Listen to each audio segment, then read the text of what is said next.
كده صديقي العزيز، انا لا اخفيك سرا ان انا كمان اجهدت وتعبت، الا ان احنا زي ما بنقول يا جماعه مره واثنين وثلاثه، احنا الموضوع كده يا جماعه بجد والله محتاج تعب ومحتاج مشقه.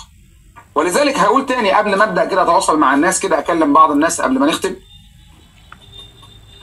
هقول لك تاني، هتقول لي مثلا انت ما تعبتش، هقول لك لا تعبت جدا، انت مش متخيل حجم الصداع اللي انا فيه. والواحد فعلا بص قمه الاجهاد، يعني في شويه تعب كده عندي في الجيوب الانفيه فاصلا تعبني. الا ان سؤال بس يا جماعه، بالراحه بالراحه، انت عايز توصل، احنا قلنا اكتر من مره، عايز توصل لشيء ولا انت مفيش هدف اصلا؟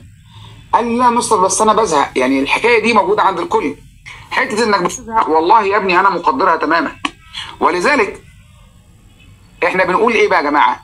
يا ايها ربنا سبحانه وتعالى لما جه يتكلم المسلمين او المؤمنين على الموضوع، على اي حاجه فيها محتاجه مشقه، قال يا ايها الذين امنوا استعينوا بالصبر والصلاه. هي كده، استعين بالصبر، ولازم كمان يبقى معاها صلاه، صله مع ربنا سبحانه وتعالى. فانت ما تجيش تقول لي اصل انا تعبت، ما انا كمان تعبت. احنا كلنا يا جماعه بنتعب، اوعى تكون فاكر ان في شيء انا قلت لك رخيص في الدنيا دي. هي لازم تتعب، ولازم المشقه، ولازم المعاناه، وهنفضل نتعب طول حياتنا. اوعى تكون فاكر انك لما هتتعب ده تستريح بعدين.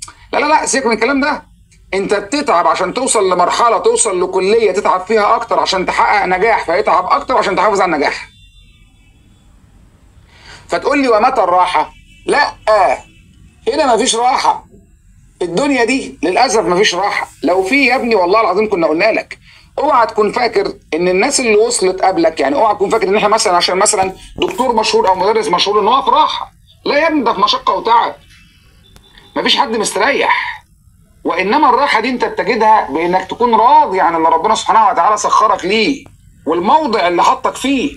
فزي ما قال احد الصالحين: مقامك حيث اقامك. المكان بتاعك مطرح ما ربنا سبحانه وتعالى حطك عشان تنفع الناس. انت ليك غرض بس كده. اوعى تكون فاكر ان انت مخلوق كده عبثا. ربنا يقول لك كده: افحسبتم انما خلقناكم عبثا. ربنا سبحانه وتعالى ما خلقش حاجه كده، خلق الشيء له سبب، وانك تسمع الكلام، وامرك بشويه حاجات ونهاك عن شويه حاجات. فاتمر لما امرك به الله وانتهي عما نهاك. اما حزن شديد اللحظه بتاعت النتيجه دي اوعى تشيلها من بالك، خليك دايما في النهايه مركز. واوعى تنسى ان فضل ربنا سبحانه وتعالى بيكون عوض على المجهود اللي انت تعبت بيه، وان المشقه اللي انت لقيتها في الطريق كلها بتهون والله العظيم. بس بتهون امتى؟ ساعه الفرحه والنجاح، ساعه الحصاد. بعد ما الانسان بيحصد نتيجه تعبه يا جماعه بيحس بالراحه الشديده والفرحه الشديده. ومحدش بيلقى الكلام ده يا جماعه، وما يلقاها الا الذين صبروا. والله العظيم محدش بيلقى الكلام ده من فرحه وسعاده في الدارين الا الناس اللي صبرت على المشقه اللي احنا فيها دي. لان دي مشقه يا جماعه مش راحه. احنا بقالنا 5 ساعات بس، هو كده باب انت عايز تلمه كويس يا دوبك ياخد 5 ساعات. فارجو كده اولا ان الناس تكون فهمت واستوعبت كل جزئيه، يعني ويكون الموضوع باذن الله كده يعني كان سهل وبسيط عليك. وانا اسف والله ان طولت، ولكن في الاول وفي الاخر انا غرضي ان انا بساعد اولادي.